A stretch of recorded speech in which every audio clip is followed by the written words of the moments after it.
26 minutes.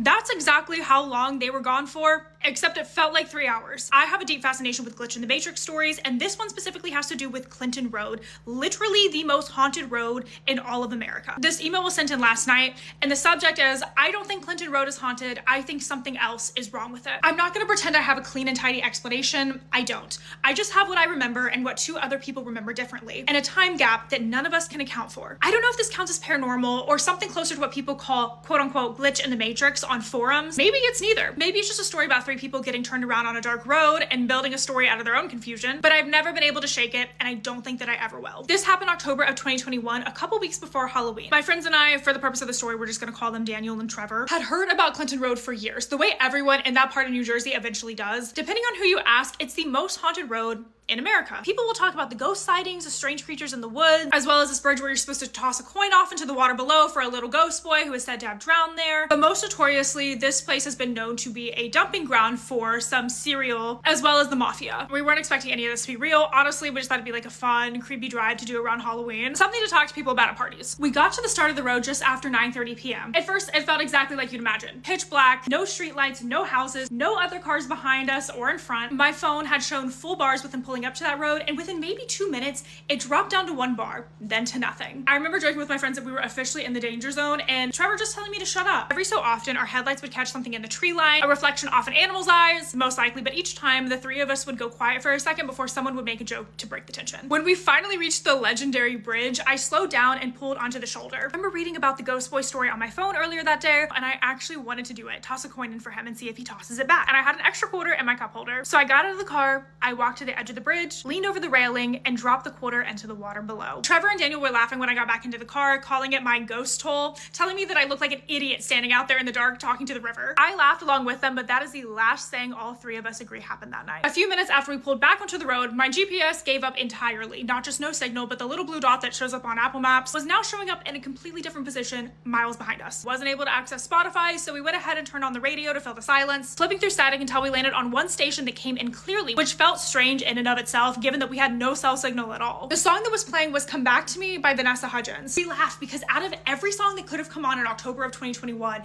that felt completely random. Oh, I don't even remember the song. What is the song? I forgot about this song. Why? We all badly karaoke the rest of it, as you do with a song that you haven't heard in that many years, but somehow still remembered a lot of it. When the song ended, there was a short pause, maybe 2 seconds of dead air, and then the DJ's voice came back on and said, now here's Vanessa Hudgens with Come Back to Me. Very aesthetic. You're going down Clinton Road and Vanessa Hudgens starts playing. I guess someone at the station really likes the song. And none of us really thought anything more of it in that moment. Like this had to have been a glitch or something that would have happened with old radio equipment on a station broadcasting in the literal middle of nowhere. It was around then that I glanced at the dashboard out of habit and read 10:47 p.m. I checked my phone to see how much longer we had until we reached the end of the road, and my phone said 10:53. Daniel checked his phone too, half out of curiosity, and he said 10:49. Trevor was actually wearing an old analog watch from his grandfather, and he glanced down and said that it was 10:45. We laughed for maybe like 30 seconds, making jokes about how none of our devices could agree on anything. It took a second for it to land that this actually didn't make any sense at all. Phones sync to cell towers or GPS satellites for their clocks. They don't just drift independently by minutes at a time. Daniel's phone and my phone were both iPhones, both the same carrier. There was no reason for them to disagree by 6 minutes. No one seemed to have an explanation, so what do you do at that age? You shrug it off. The deeper we drove, the eerier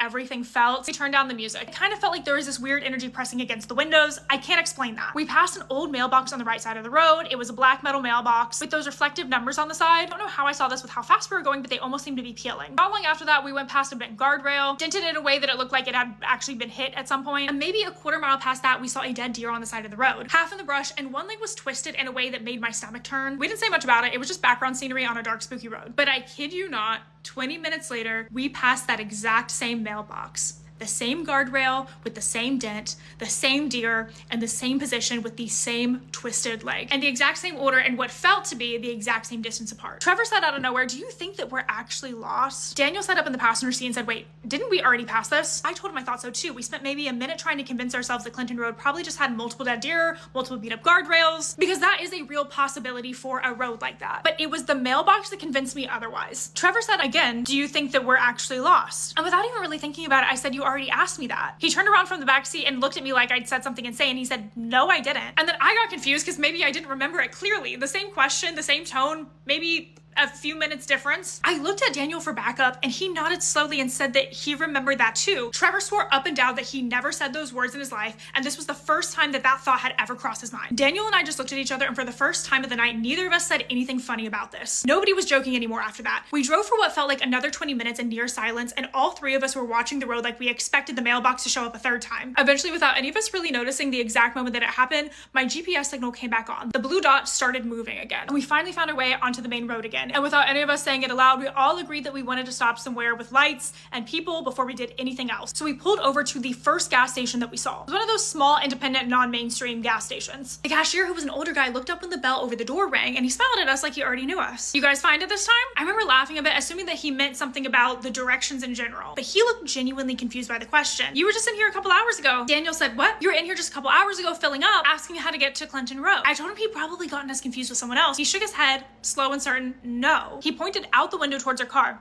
Same car. He looked back at the three of us and one at a time like he was double checking. Same three people. None of us said anything. I paid for my bottle of water because I genuinely didn't know what else to do with my hands. And we left without any of us having a discussion about it in front of him. We also didn't say much when we got back into the car. I remember Daniel asking quietly, that guy seemed freaked out to you or just confused? Neither of us really answered him. Anyways, we left. Friends were dropped off. I got back home. My mom was still up, sitting in the living room. She asked why I'd forgotten my jacket. Apparently I left without it. I told her we'd been out for almost 3 hours driving around Clinton Road and then just driving around afterwards to decompress. She looked at me strangely and said, you've only been gone for 26 minutes. That felt like an obvious mistake on her end. I checked my phone. I had left the house around 9 p.m. and the clock was just turning 9:27. So 26 minutes. None of this made sense to me. I went back to my text with my mom. There was a text to my mom at 9:15 asking where my jacket was. It's almost as if I didn't even go to Clinton Road that night. I left to go get my friends, realized I didn't have my jacket, and then turned right back around. The only proof that I had is that the tank of gas I had gotten prior to this trip even happening was completely empty, as if we'd been driving around for hours instead of minutes. I kept telling myself for weeks after this that something was not adding up, and one night a few months later, the three of us were hanging out and the topic came up again. We were talking about Clinton Road and everything weird that we experienced following that night, and I made an offhanded joke, something like, well, at least I paid the ghost kid his toll, expecting a laugh because that's what we had all joked about that night, but neither of them knew what I was even talking about. I reminded them about pulling over to the bridge, getting out,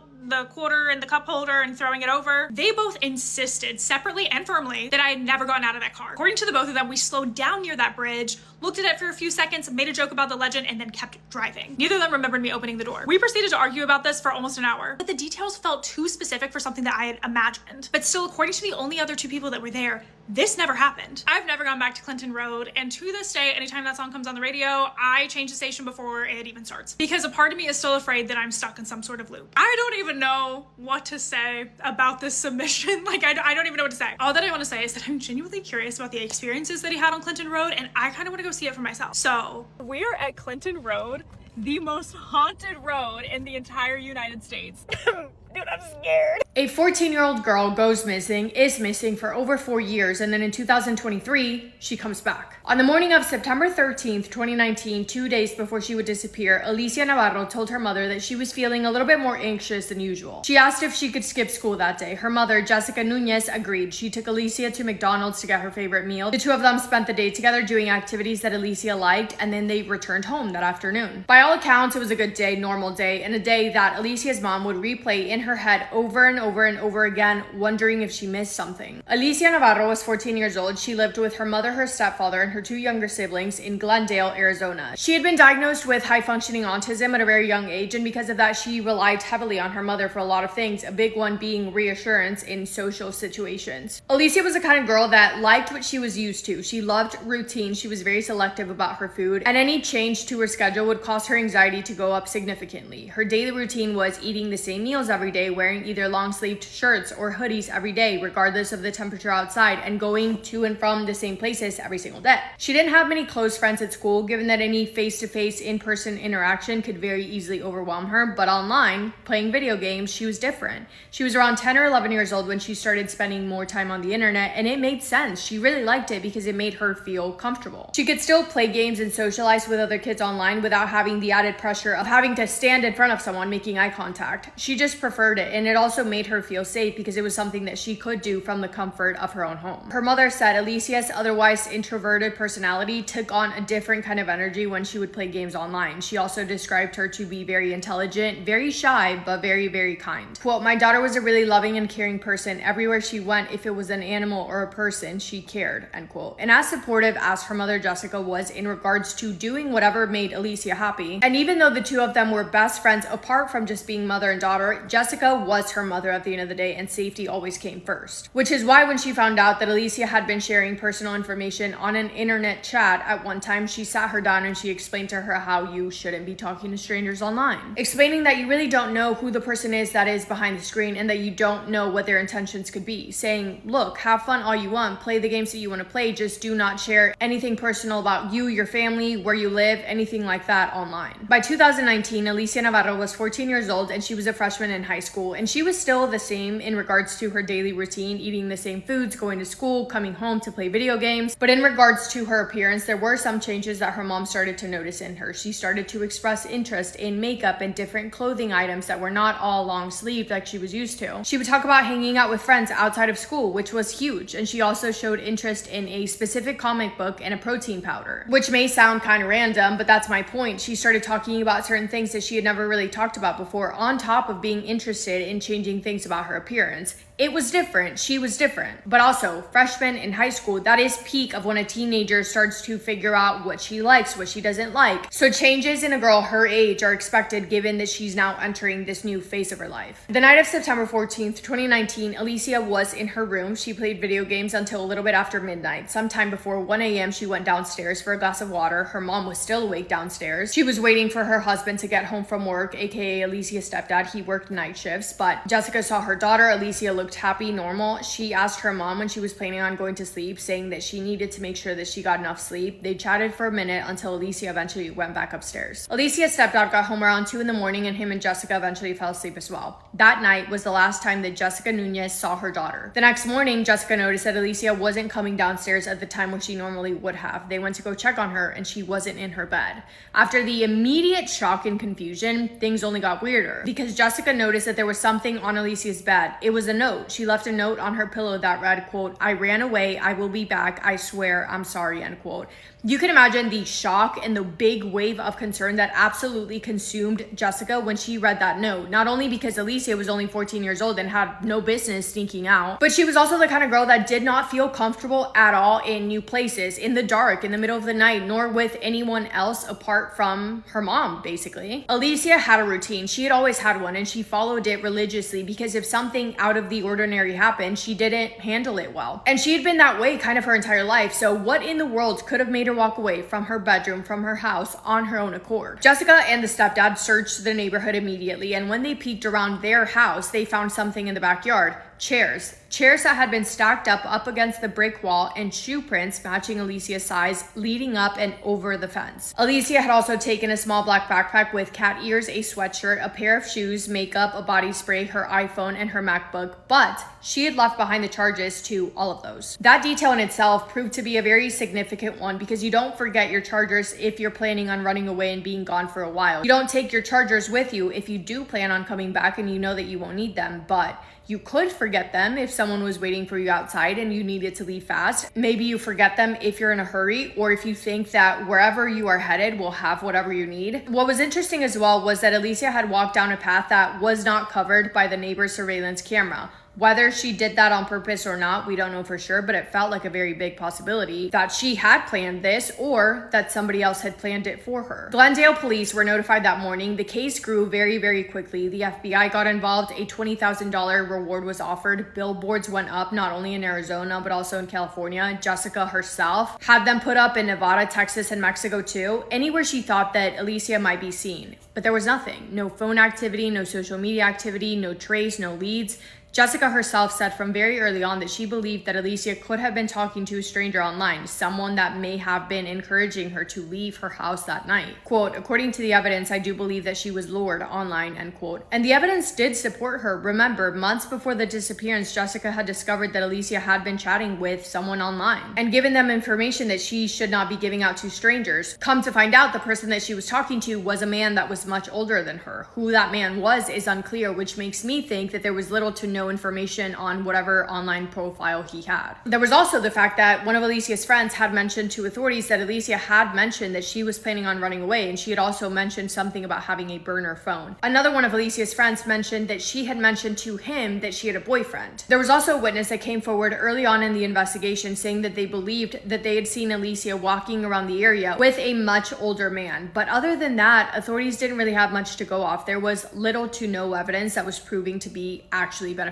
And it was a tricky one because as weird as it seemed, as far off as it would have been for Alicia to have wanted to leave on her own accord, any sort of clues or witness statements to authorities in their eyes did feel like she had left on her own accord. She was 14 though. Weeks turned into months, months turned into a year, then 2 years, then 3 years. Alicia's last words to her mother were written on that piece of paper. I ran away. I will be back. I swear I'm sorry. In September of 2022, her mom Jessica stated, quote, I'm still waiting for her to fulfill her promise, end quote. Jessica never stopped. She hired private investigators. She partnered with a Florida-based nonprofit that works with online cases like Alicia's. She kept buying billboards. She kept talking to the media. She kept going because there was no world in which Jessica was just going to accept that her daughter was gone. And then, on Sunday, July 23rd, 2023, 1,407 days after Alicia walked over that backyard wall and left her house, something happened that nobody expected. A young woman walked into the Montana Police Department, a small town roughly 35 miles from the Canadian border, and identified herself as Alicia Navarro. She said that she had been reported missing and that she wanted to clear her status. She was 18 years old.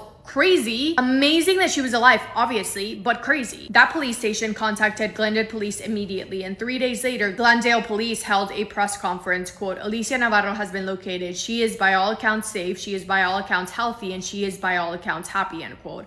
Of course, this was the best news. I mean, there are no words to explain the relief that Jessica felt when she heard that her daughter was still alive, yet a million questions that needed to be answered. Where had she been? Who had she been with? What happened that night all the way back in 2019? Why Montana and why now? Detectives spoke to Alicia by video conference. The exchange was pretty brief and authorities released 27 seconds of it. Quote, did anyone hurt you in any way? No, no one hurt me. Okay, because our goal is we just want to make sure that you're safe. I understand that. Thank you for offering to help me, end quote. Jessica posted a video on Facebook shortly after the return of Alicia was announced, quote, I do feel that I owe this video to the community and to God. I want to give glory to God for answering prayers and for this miracle. For everyone who has missing loved ones, I want you to use this case as an example. Miracles do exist. Never lose hope and always fight, end quote. She also said that she herself didn't have any details, but that the important thing was that Alicia was alive. But this was not a quick ending case closed. It was, as Glendale PD said at the time, quote, probably only the beginning of where this investigation will go, end quote.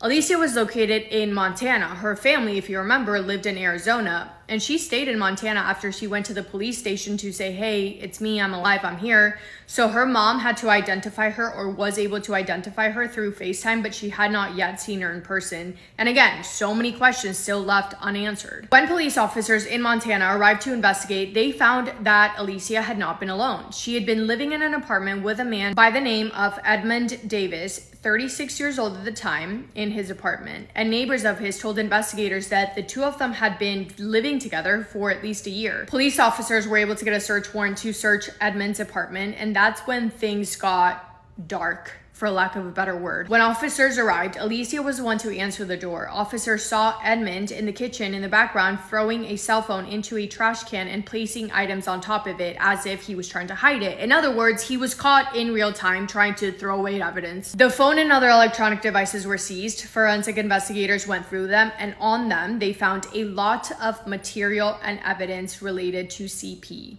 From as young as 5 years old 213. In October of 2023, Edmund Davis was charged with 2 felony counts of SA of children. However, investigators were careful to note that those charges were not formally connected to Alicia's case. That said, he was the man that she had been living with, and he had spent years, possibly beginning when she was 14 years old, if not younger, in contact with her.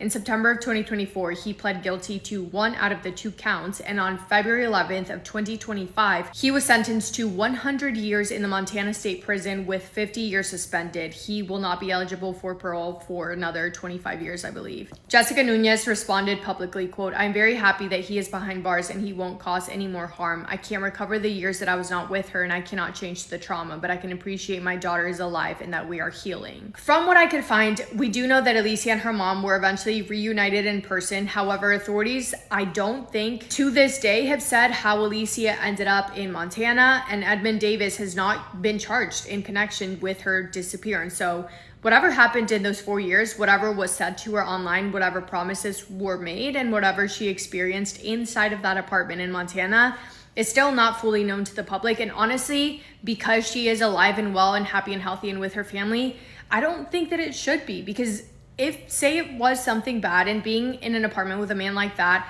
I doubt anything good happened inside of the apartment. Say it was traumatizing, which it probably was, she needs to heal, and having the worst experience of her life all over the media and all for the public to read all the details and everything that happened, that can't be good for her. So maybe it is good that we don't know. I'm happy to say that the latest update that I could find is that Alicia is now working, receiving counseling, and preparing to attend college. She is, I think, around 20 years old now, maybe 21. But yeah, everything says that she is healing, she's with family, she's working on getting some sense of normalcy now, which is all that you can hope for, and I hope that she is well and happy. We've covered cases on my page before where I'm like, this is crazy, and then sometimes it happens that I look into it and then I have more questions. But I'm just relieved that that man is behind bars, because ew. Yeah, that is all I have for today. Thank you for spending time with me today and for listening to Alicia's story. Hope you guys are having the best day. If not, go do something to make it the best day. And I mean it when I say that. Like, if you are not having a good day, go do something that you know makes you happy. Go for a walk, go buy yourself ice cream, get yourself a treat. You deserve it. And I will see you guys in my next video. Massive kiss on the forehead to every single one of you. Can we show them the older homestead? Yeah, let's go. As you know. No, it's not. No, it's not.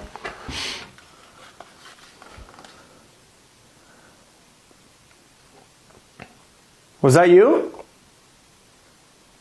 Yeah, that's on either side. It went to both. Yeah. Welcome back to another episode of Tea After Midnight. Just a little series where we have some tea to keep it nice and classy, but I also tell you scary stories. And tonight's story comes with a picture that has me absolutely unsettled. So grab your favorite tea and settle in, and let me tell you another scary story, because of course, this is Tea After Midnight. This story comes from Kay.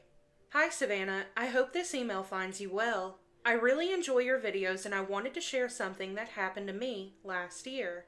I've never been someone who fears or even believes in paranormal experiences. That only started to change when my mom began taking courses to become a shaman. She has always claimed to sense or see things, but I never believed her. I assumed it was just her mind playing tricks. That is, until things started happening in our home. At first, it was only my mom experiencing these things. One night, while she was home alone, she said she heard loud footsteps moving back and forth between our bedrooms from downstairs, which are right next to each other. It frightened her so much that she ended up sleeping on the sofa downstairs. Another time, she was standing in the hallway near the front door, facing a mirror. The downstairs bathroom was behind her. In the mirror, she noticed something in her peripheral vision. Something she described as human, but distorted, almost like it had a strange filter over it. When she focused on it, a painting I had made, one that had been hanging in the same spot for months, suddenly fell. Because of where it landed, it blocked the bathroom door completely. At the time, I brushed it off as a coincidence, assuming she was overthinking things because of her course. But then things started happening to me. It only ever occurred at night, after I had fallen asleep. I would wake up suddenly in a panic with thoughts that didn't feel like my own, almost as if someone was speaking directly into my mind. The thoughts were extremely vivid and specific. For example, I would wake up thinking, there is something sitting under your desk, It has long limbs and a long neck. It's smiling and it wants you to be afraid. Do not let it know you're awake. I would lie there completely frozen, pretending to be asleep, absolutely convinced that something was in my room. These episodes happened every single night. On top of that, the room would feel like it was spinning, similar to the sensation of lying down while extremely drunk.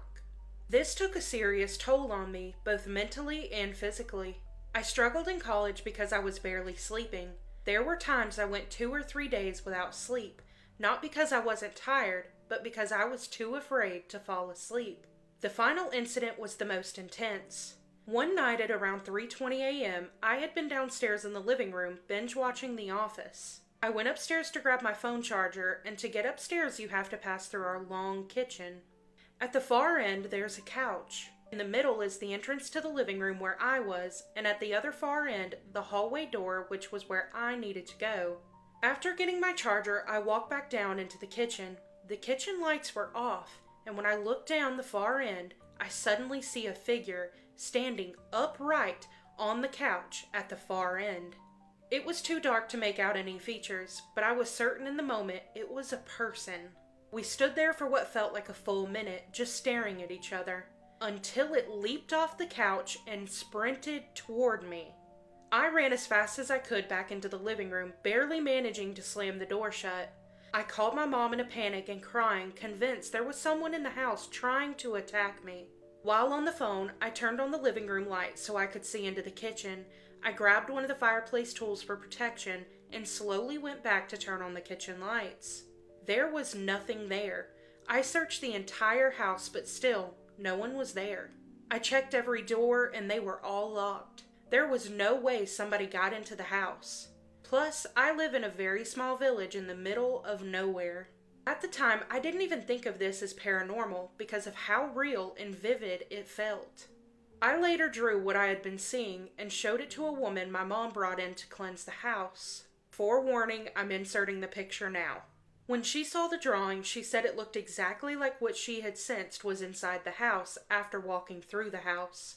She even got chills at how accurately I had drawn it. After she cleansed the house, everything stopped. None of us have experienced anything like it since. So there are definitely a few things that I want to touch on this story. The first one's going to be when you would go to sleep, and every single night this happened, you would go to sleep but you would wake up in a panic, feeling like somebody had spoke something to you and you woke up and it was extremely vivid and specific.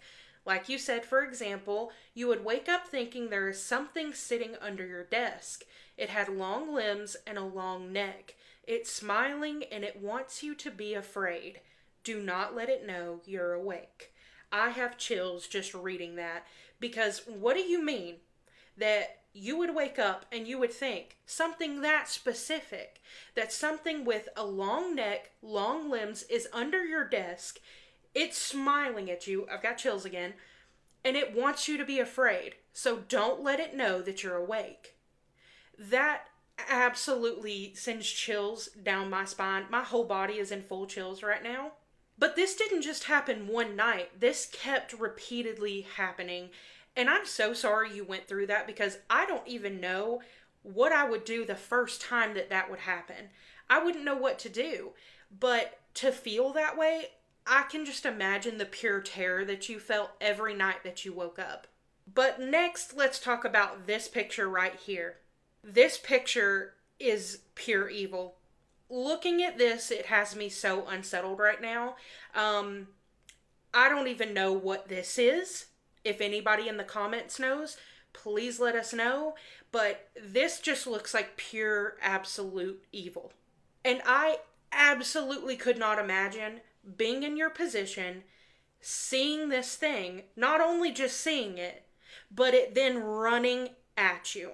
But looking at this, it just absolutely sends shivers down my spine and it freaks me out. And I'm so sorry that you saw that. But I really hope that you're not seeing it now. From the story, it sounded like after the house was cleansed that you haven't had any more experiences. So I pray that stays the same way. I do want to say thank you so much for sending in your story. But again, I am so sorry that you went through that. And if anybody in the comments has any idea of what this thing in the picture is, please let us know.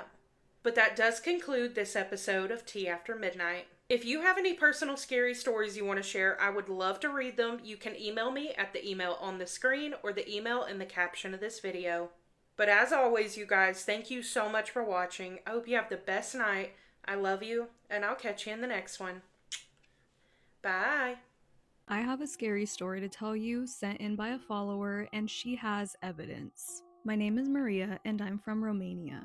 At the time that this happened, I was working the night shift at a courier company sorting parcels. We had a company car that would drop us off at home after work.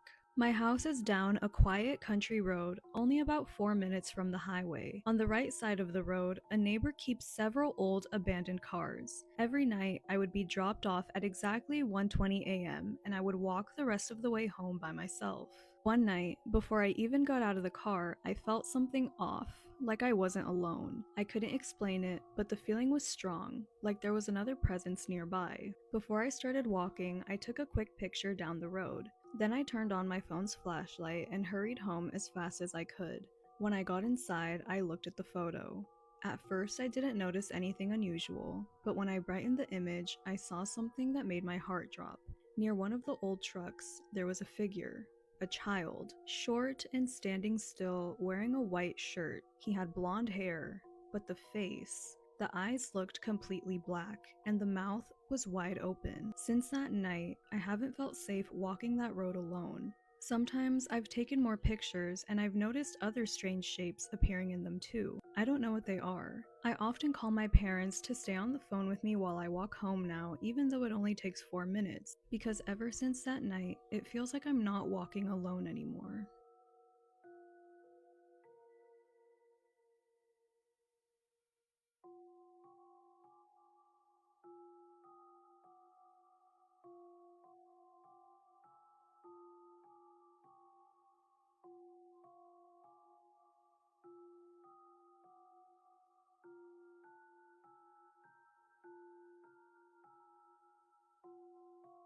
An email from someone named Jessie who says she encountered what she believes to be a mimic in the woods. Of course, it's the woods. Why wouldn't it be the woods? It's always the woods. But the woods in question is actually a well-known park in the area where she lives, which is a rural Midwest town. She says there are volleyball courts, there's multiple trails for hiking and mountain biking. There's even soccer and rugby courts. So it's not like this place is desolate by any means. And during the day, you can often find many people there. But on one particular night, she and a group of friends decided to go to this park to watch a meteor shower. With 3 friends. Chris, the guy that she's closest to, who she's known well over 10 years and says she trusts with her life, and then 2 other guys named Brian and Peter. 4 of them took the main path into the heart of the park to get to a field where they could lay down and watch the meteor shower. When the meteor shower ended, the 4 of them were still just kind of hanging out and having a good time when Chris asked her if he could talk to her privately about something, and they took a separate path that looped kind of around the main area where they were laying in. It's important to note that both she and Chris had been to the park many times, both together and separately, and both of them felt like they knew the park and the trails like the back of their hand. As they started down the trail into the wooded area of the park, they could hear movement from the woods to their right, and Chris suddenly grabbed her wrist, motioned to his ear as if to say, "Listen," and they both stood still and stopped walking, and the movement that they heard seemed to stop as well. Hare began walking again, but the movement picked up as they started walking as well, and Chris stopped again. And she said this scared her because Chris is normally a very calm and inwardly peaceful person. He's not someone that is often freaked out. So his reaction startled her, but she could make out that there was definitely something moving in the woods to their right. They couldn't see anything. Both of them assumed that what they were hearing must be a deer or a small animal moving along the forest floor. Kept talking as what they were discussing was a serious matter and got further deeper into the woods. And at one point in the conversation, Jessie says she was just overtaken by this sensation of fear. She had the distinct feeling that someone or something was watching her. And she said she told herself that she was just getting in her head and it was just dark out and she had just never been out here that late before. She didn't want to seem silly in front of Chris though, and so she didn't say anything, but would later find out that he had that same sensation of being watched and didn't say anything out of fear of freaking her out. Eventually, they came up to a T in the trail, and they needed to make a right in order to get back to where their friends were. They reached the T in the trail, though. She says that they all of a sudden felt very cold. It was a very drastic change to the otherwise warm, balmy spring air that they had experienced all up until that point. And she had the sensation of being watched and was filled with fear, but didn't want to say anything to Chris. And he apparently also had that feeling, though he didn't say anything to her, not wanting to scare her. So instead, he just urged her back toward the field from which they came. As they came up to the point in the park where they had left their friends, they realized their friends were nowhere in sight. And it was at that moment that they heard their friends' voices from behind them on the trail. He says that both Brian and Peter have incredibly distinct voices, and so when they heard their voices talking to each other on the trail, they knew it was them. And Chris suggested that they sneak back and scare them. Chris suggested this. Jessie immediately felt better because it turned her fear into a fun activity. And she was like, yeah, I'm down, let's go. So they start sneaking back through the trail to find the source of the voices. But they're walking, and after like 10 minutes pass, they realize that the voices are changing locations and they're going from one side of the trail to the other. Even though they couldn't see Brian and Peter, they knew that they must be just out of reach. But after continuing to get further and further into the forest, they got confused and they were like, how are their voices coming from both directions without them cutting across the trail in front of us? She says they weren't able to make out the context of the conversation that Brian and Peter were having either. It was like they were just out of earshot to be able to discern that it was their voices without actually being able to understand them. But finally, after both getting frustrated, they feel like they have finally caught up with them. And Chris is like, they're right on the other side of this tree. Whispering, he's like, let's both pop out on opposite sides of the tree and we'll both scare them at the same time. And she's like, okay, deal. And as they're about to do it, she feels her phone buzzing in her pocket and she takes out her phone and she can see that Peter is calling her. She can still hear Peter and Brian talking on the opposite sides of the tree, and they've lowered their voices to a whisper, and so she's very confused, and she answers the phone, and she can hear Peter's voice, and he's got music blaring in the background. He's like, hey, where are you? We're already back in Brian's car. We're waiting on you guys. He asked him if he was being serious, and he said, yeah, we went back to the car like 30 minutes ago. We've been waiting on you, but we didn't know where you went. And she puts the phone on speaker, and she can hear both their voices through the phone and on the other side of the tree. Voices were having two different conversations. And so Chris peeks around the tree and there's nobody there, but they can still hear the voices from somewhere in the woods. And Chris says, okay, if you're really in the car, blare the horn. And they do. He and Chris heard the car horn go off both through the phone and about a mile off in the distance. Hung up the phone and started booking it back to the car. And as they were headed back down the path, they thought they heard movement behind them on the trail, and Jessie whirled around and she said she swore she saw a dark figure come out of the woods and seemed to speed up as if it was chasing them, but she said she couldn't be sure it wasn't a shadow. As they approached the car, though, both of them heard a blood-curdling scream coming from the woods behind us. She said, I don't know if it was man, woman, or animal, but it was something. Said that she and Chris haven't talked about it much since it happened because neither of them can find a reasonable explanation, but they both know that there was something in the woods that night that was only audible to them. What are we thinking? Teenagers playing a prank? Mimics? Let me know what you think mimics are. I'm deeply intrigued by this topic, but I'm very green as to who or what they are and what they want. Spooky Scary Storytime, the series where we share listeners' allegedly true stories about the creepiest or most unsettling things they've ever experienced. If you have a story you think nobody would believe, send it in. We would love to hear it. Welcome back to another episode of Tea After Midnight. Just a little series where we have some tea to keep it nice and classy, but I also tell you scary stories. So grab your favorite tea and settle in, and let me tell you another scary story. Because of course, this is Tea After Midnight. This story comes from Adriana. The events that happen in this story are 100% true and will always stick with me. My name is Adriana, and while this story doesn't take place in the Appalachian Mountains, I still have nightmares because I really don't know what I encountered and what I brought home with me. When I was about 15, I found myself hanging around people I probably shouldn't have. I really didn't fit in with the kids at my school, but I had a few friends that had already graduated, and I would hang out with them after school.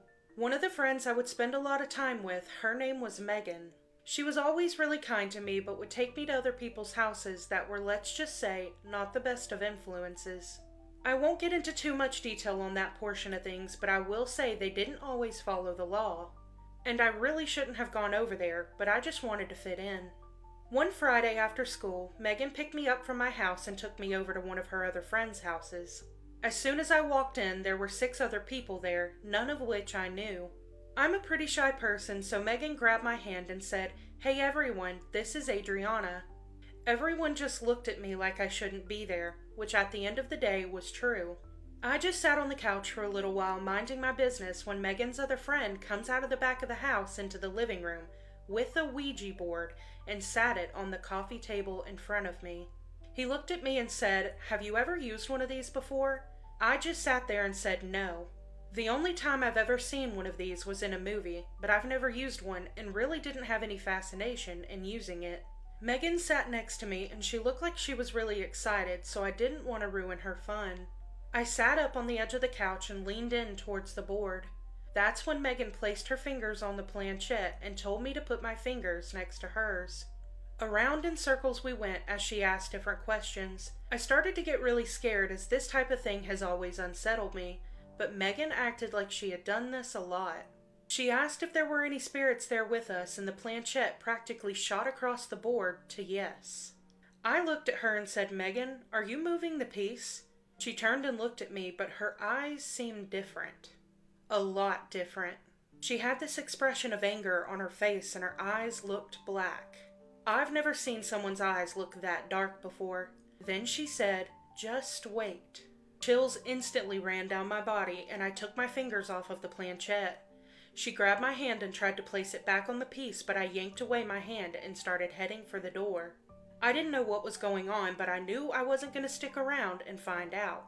My house was only a few blocks away, so I just started walking home.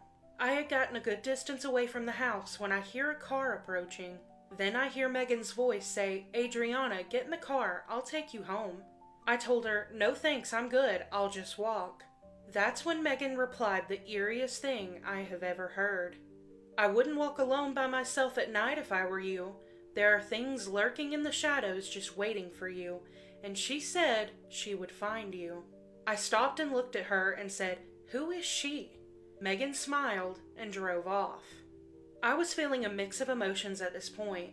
Mad at Megan for putting me in that situation and leaving me by myself, but also terrified that I was by myself outside in the dark. I finally made it back to my house and went straight to my room. I sat on my bed just frustrated with everything that happened that night.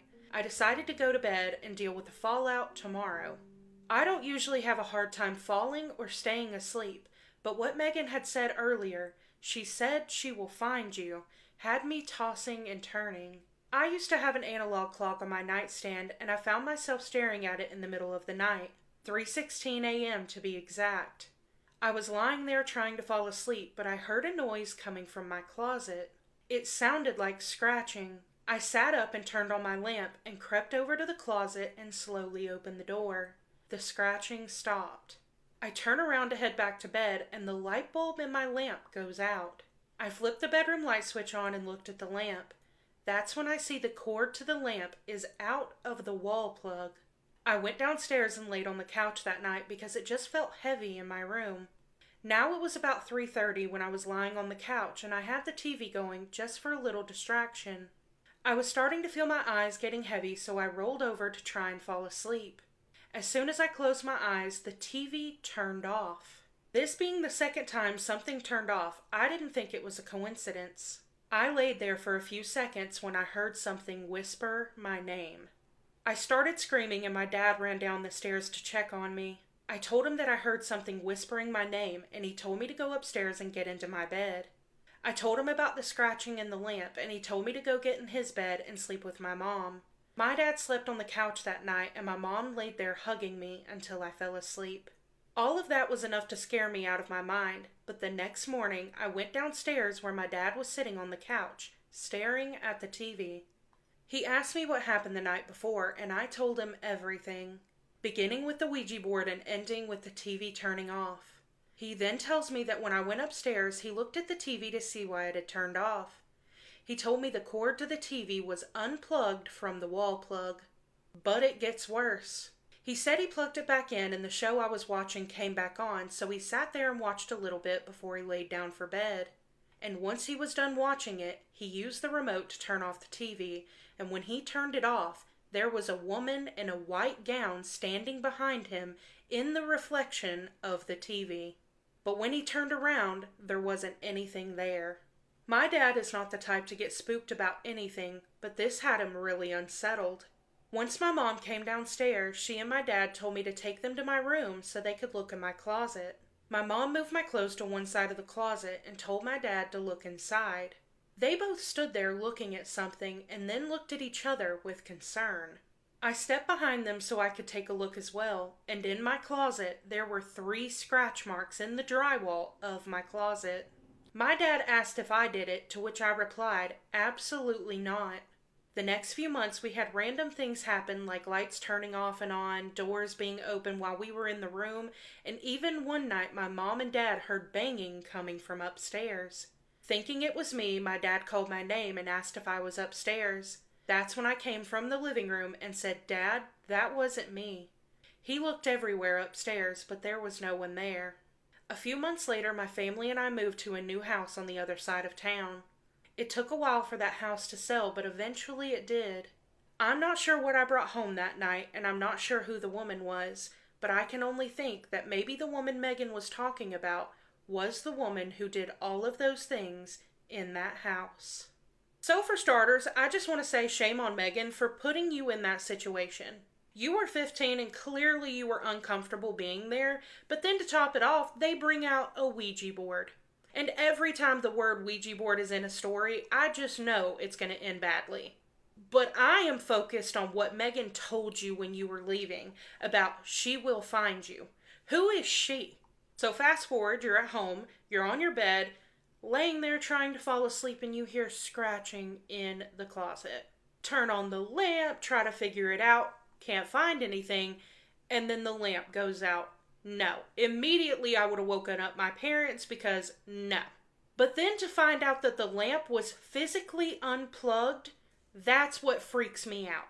But what freaks me out even more is going downstairs, the TV turning off, and something whispered your name. I have chills all over.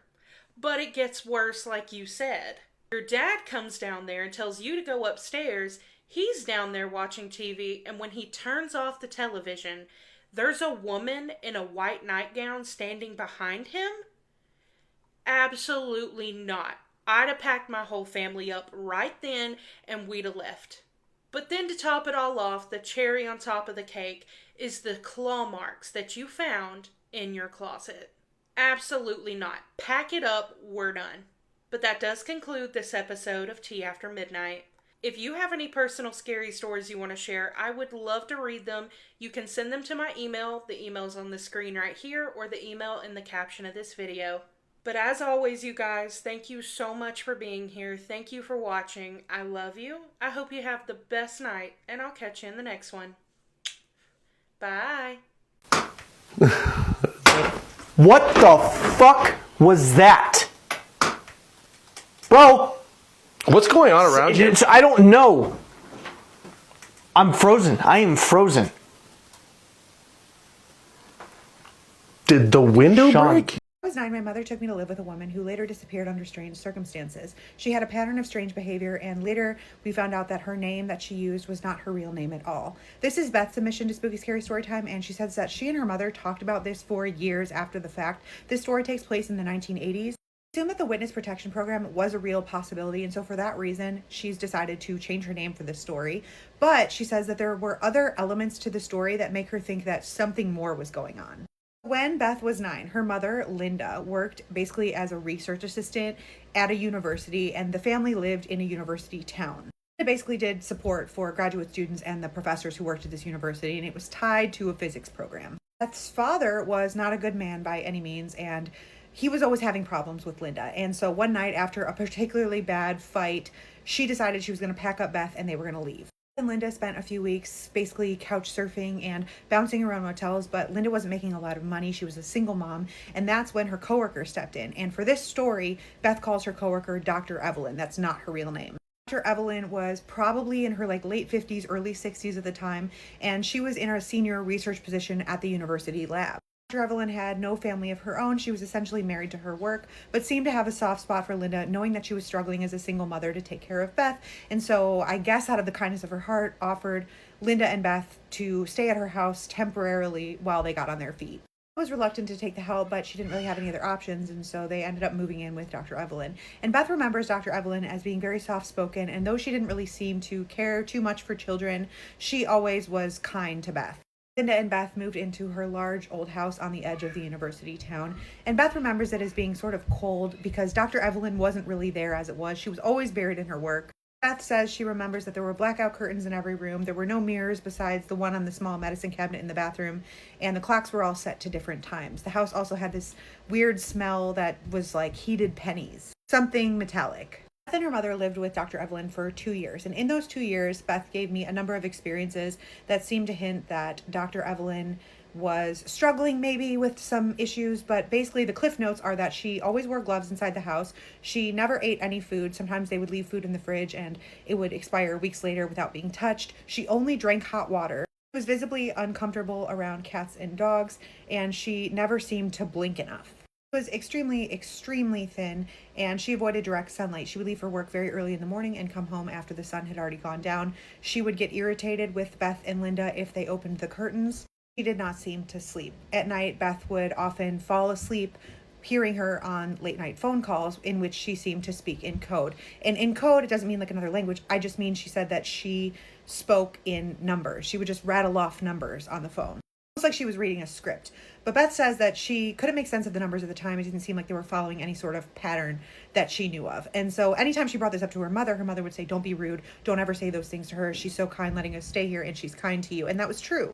She was kind to Beth. When she was home at night, sometimes she would help her with her homework or she would buy her books. At times when Linda was struggling with money, she would even give the family money for groceries or other things that they might need for Beth to go to school, and she never asked for any of it to be repaid. Later, after Beth was an adult and would talk about this with Linda just said at the time she assumed that Dr. Evelyn was ill and that she had issues with food, maybe diagnosed or otherwise, or that she had issues with germs, but at the time it just didn't seem right to ask her about it. They were living in her house rent-free and she was kind to them. After 2 years of living with Dr. Evelyn, one night Beth was home with Linda, and Linda got a call from the hospital because Dr. Evelyn had left the university and been struck by another car, and she was in the hospital. She had listed Linda as the emergency contact. Linda was told that she had several broken ribs and a concussion, and when she got to the hospital, a nurse casually mentioned to her that blood samples had already been sent to a lab. That's when Dr. Evelyn panicked. So after the nurse walked out of the room, she apparently grabbed Linda's wrist and she said, "They took my blood. How much did they take? Did they already send it away?" Linda tried calming her down, but she apparently was panicking, and this was more emotion than Linda had ever seen her express. And she said, "You have to get me out of here tonight." I didn't know this part at the time, but this was explained to her years later by her mother. And basically, Linda told her that Dr. Evelyn explained that she worked on classified federal projects and that her blood samples could trigger security protocols. At the time, Linda assumed that Dr. Evelyn was paranoid or maybe had some undiagnosed mental illness, but then bizarre things started happening around the hospital. 2 men in suits showed up outside of her room and didn't speak to anyone. The nurses suddenly got cold and stopped answering Linda's questions. There was also some confusion about Dr. Evelyn's identity because they couldn't locate any of her vital records.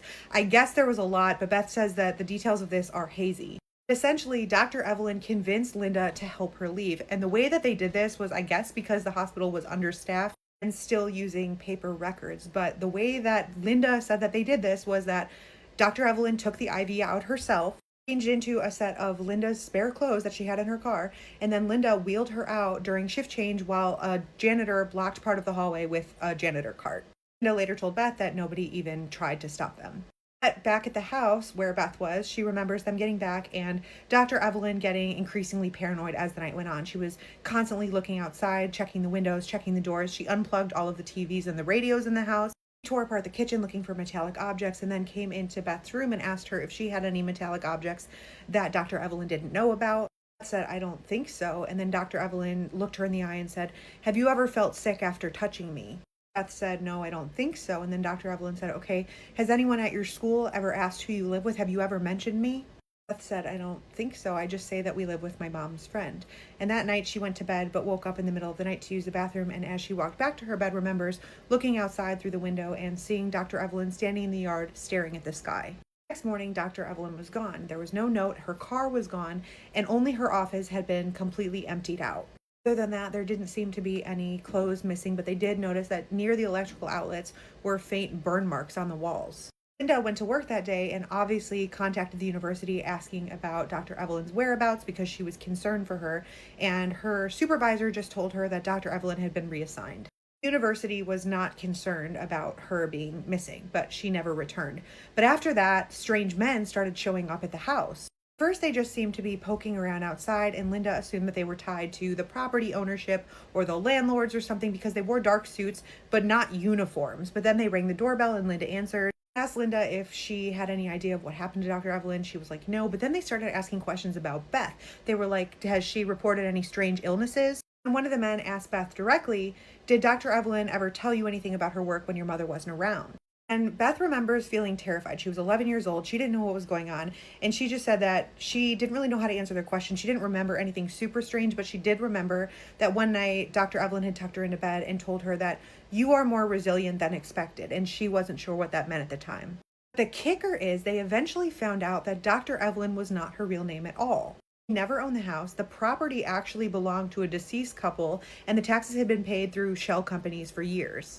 Eventually, the legal representatives of the estate forced Linda and Beth to move out, and they ended up staying in another motel before finally getting on their feet. But what ended up unsettling Linda the most was she poked around at the university and found out that there were no records of Dr. Evelyn working there. When she asked her supervisors about it, they told her to stop putting her nose where it didn't belong, essentially.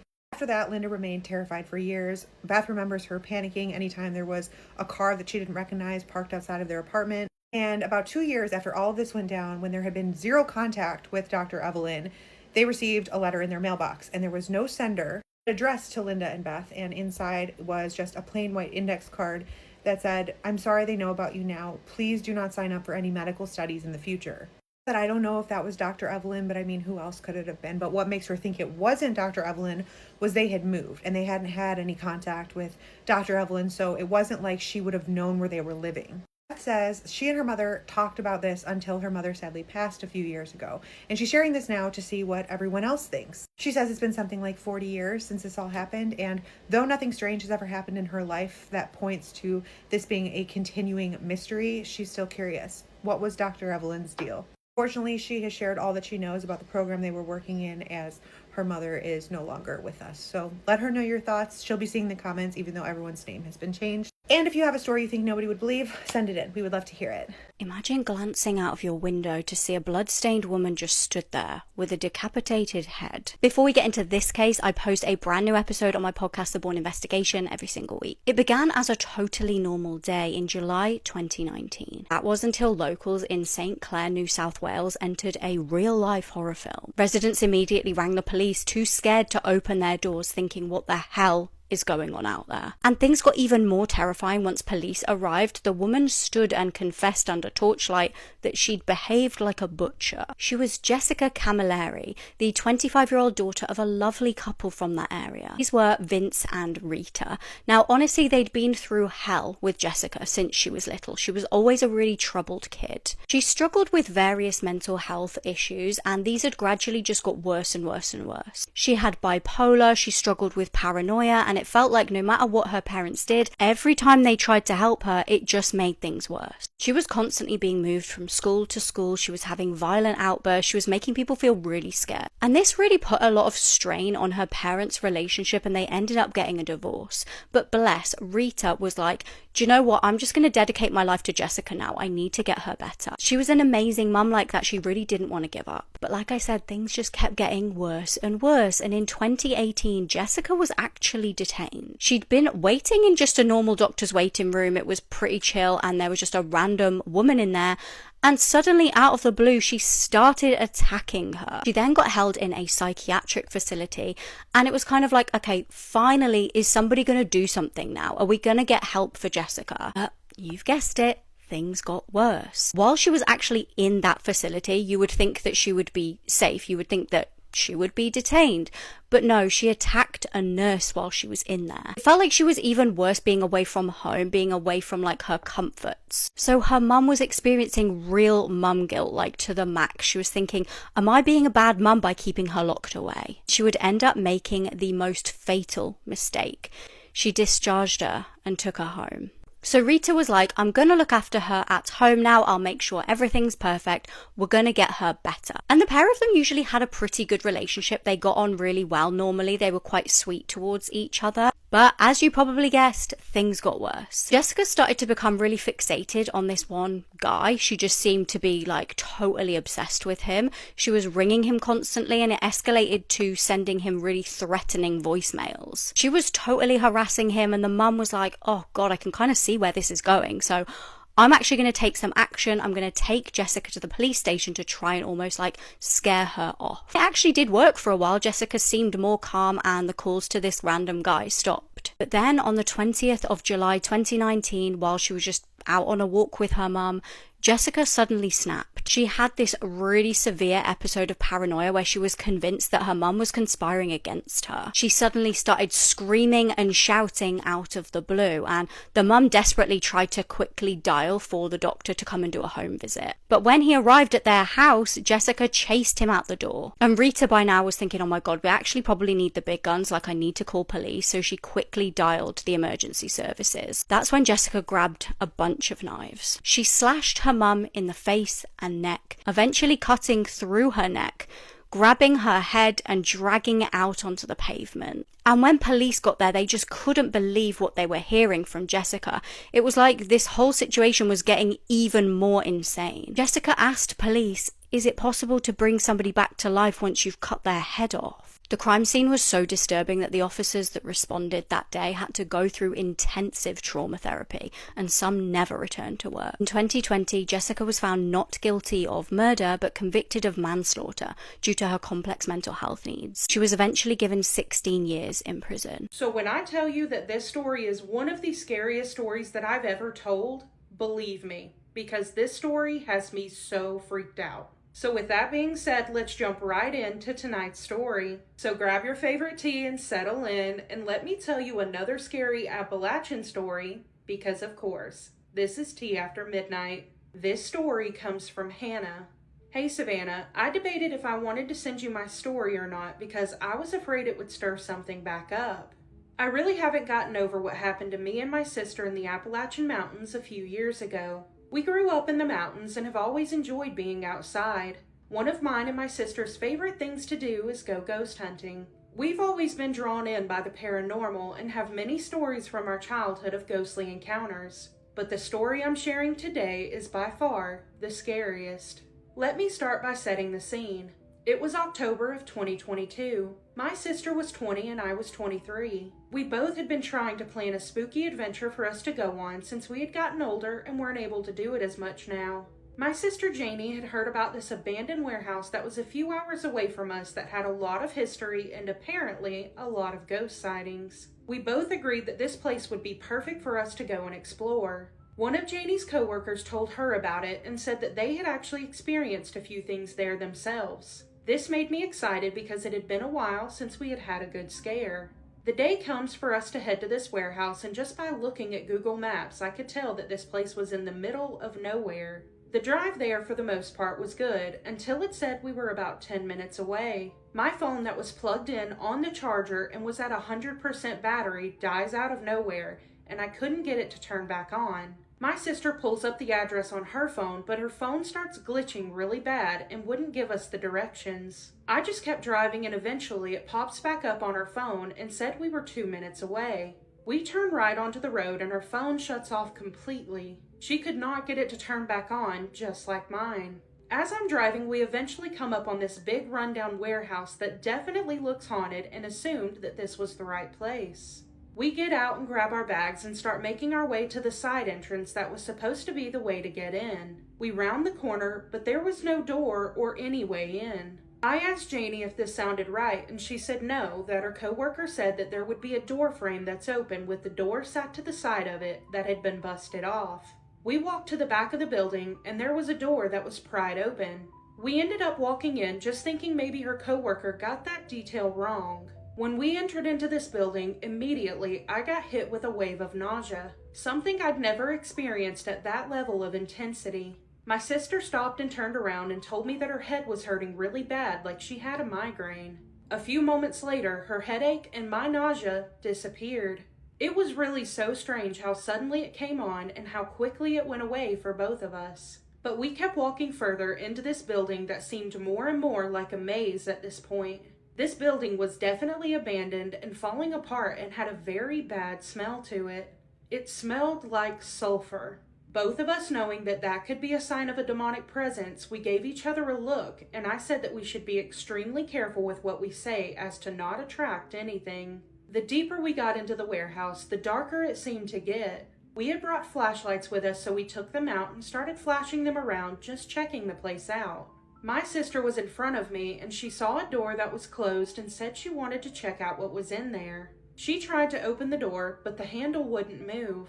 She just assumed it was locked and kept moving. We see a different room with the door open, so we both walked in there. There was nothing in this room other than some old furniture that looked like it had been there for years. It was all turned over, looking like someone had gone in there and tried to break things. But while we were in that room, we heard what sounded like a door creaking open. When you think of a spooky place and a door opening and it makes that distinct creaking noise, that is exactly what we heard. Chills ran up my spine and my sister said, "That's our cue to leave." I was right behind her as we headed out of the room and back into the hallway. There was only one way out that we knew of, which was the same way we came in. We started heading back that way when we got back to the original door that we had tried to but couldn't open, and the door was wide open. My sister and I stopped in our tracks because we knew that door was closed earlier. I stepped in front of my sister to walk ahead of her and tried to walk as quietly as we could by that room. We then hear this pure evil laughter coming from inside that room. Something not of this world. You could tell whatever just did that was something evil and demonic. I immediately grab my sister's arm and start running to pass that room and get out of there as quickly as possible. As soon as I passed the room, I felt my arm jolt back and drop down. I turn around and see my sister on the ground being dragged into this room where that demonic laughter was coming from. I'm in chills right now. On my sister's leg, there was a long arm and fingers that were gripping her leg, pulling her into that room. I grabbed my sister's other hand and used all of my strength to pull her back toward me, away from that thing. I fell back with her in my hands because the thing had let her go. We jumped up and started running as fast as we could towards the door, but behind us, we could hear the loudest banging and running footsteps coming behind us. I know I shouldn't have, but I turned my head to look, and for a split second, I caught a glimpse of the thing that had tried to take my sister. A large black mass with long arms and fingers was flying towards us. And I don't mean flying like it was super fast. I mean levitating in midair, flying at us. But I could still hear banging all around us and footsteps chasing us. It truly was the most traumatizing thing I had ever seen. We make it out and into the car, flooring it out of there. The next few minutes were completely silent. I then start sobbing uncontrollably, and my sister did the same. We have no idea what this thing was, but we do know that it was demonic. Once we were almost home, my sister said she needed to tell me something. She told me that while that thing was dragging her into the room, she saw something else in there that was deeply disturbing. She told me that what was dragging her in there was the same exact thing that I saw flying at us. The large black mass with long arms and fingers, but she also said in the corner of that room, she saw another large black mass standing there, smiling at her. When we got home, we checked her leg, and as clear as day, there is a massive handprint on her leg where I saw the thing grabbing her. I would include a picture that we took, but my sister did not want that picture online. But the weirdest thing about this entire encounter is that my sister spoke to her coworker the next day and told her what had happened. While my sister was describing this place, her coworker said, "Are you sure you went to the right place?" She then showed my sister a picture of the place that she was talking about, and it looked nothing like the warehouse that we went to. The place we were supposed to go to didn't look like a traditional abandoned warehouse. It looked like it was still an operable business. Finding this out sent me into full-body chills, because to this day, my sister and I don't understand how we ended up there or what it was that we encountered. So I don't know about you guys, but I am also in full-body chills right now. Like I said, this is definitely one of the scariest stories that I've ever told. Because it's one thing when you hear or see something scary, but it's a whole other thing when that scary thing grabs onto you and tries to drag you into another room. Absolutely not. I 100% believe what they encountered was demonic entities. And all of the things that were happening leading up to getting to the warehouse, like your phones glitching and dying when they were at 100% battery, that's just weird. But then when you walk into the place, you get nausea and your sister gets a migraine. But what's even weirder to me is that at the very same time, it went away. That is so freaky. But the most absolutely gut-wrenching part of this story was when it grabbed your sister and was dragging her into that room. I just got chills. I don't know what it wanted with your sister, but I absolutely cross a line when something touches me. That is just a hard no from me. It's one thing to see it or hear it, but it's a whole other when it tries to touch you. But the description of what you said this thing looked like and your sister absolutely just sends chills down my spine every time I think about it. But the fact that one of them was in the corner of the room smiling at her, no, I can't. Ooh, I've got chills. But then when you get home, seeing that this thing left a handprint on your sister, absolutely not. No. But one of the creepiest parts to this story is your sister goes to work and tells her coworker about this, explains the place, and she's like, I don't think you went to the right place. Shows her a picture, and it surely wasn't the same place. How y'all ended up there, I have no idea. I really, really would like to know, because that is absolutely frightening to just put in an address. You think you're going to the right place, and it takes you to a completely different place that's actually more haunted than you could even imagine. But Hannah, I am so sorry that you and your sister went through this. That is absolutely traumatizing, and I genuinely couldn't imagine going through something like this. So thank you for sending your story for us to be able to hear, but I'm so sorry y'all went through that. But that does conclude this episode of Tea After Midnight. If you have any personal scary stories you want to share, you know I would love to read it. You can email me at the email on the screen or the email in the caption of this video. But as always, you guys, thank you so much for being here. I love you so much. I hope you have the best night, and I'll catch you in the next one. Bye. Does this remind you of the old days? What was that? Please tell me you heard that. That was a voice. Like an old man. Yes. Just went, yeah. Yep. It's clear as day.